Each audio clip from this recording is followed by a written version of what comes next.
Another day, another order po mga kabayan. Ngayon po ay gagawa tayo ng acrylic base. Lalagyan po natin siya ng floral foam. Didikit po natin yung floral foam. At artificial flower po ang ating ilalagay ngayon. Una po ay maglalagay po tayo ng mousse. Dry mousse po ang ating ilalagay sa ating acrylic. Tatakpan po natin yung baba ng ating acrylic at yung ating floral foam para po matago siya.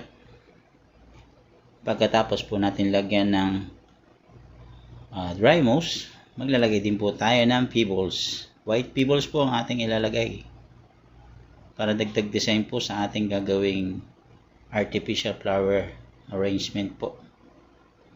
Ang ating pong artificial flower arrangement ay worth 150 SR. Ireregalo po niya ito sa eskwelahan, sa kanyang kasamaan sa trabaho, co-teacher po ang kanyang pagreregaluhan.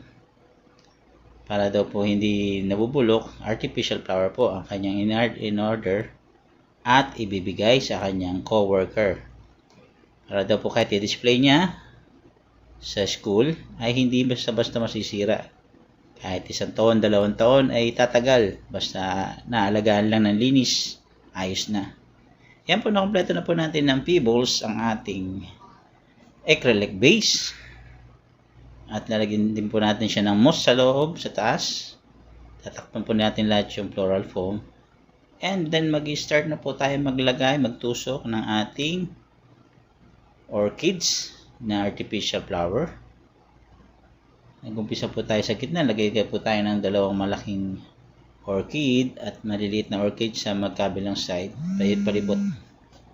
Hanggang sa makompleto po yun ating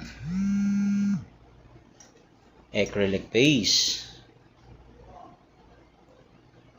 Ayan po, malapit na po natin matapos ang ating order ng acrylic base with artificial flower worth 150 SR.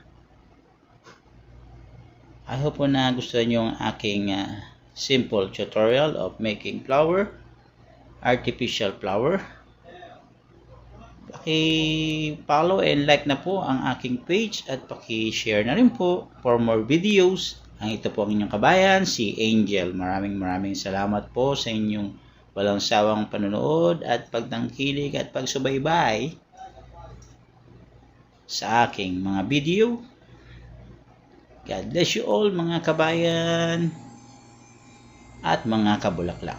Yan po, tapos na po natin ang ating base, flower arrangement, acrylic base with pebbles and most dry artificial flower. God bless you all.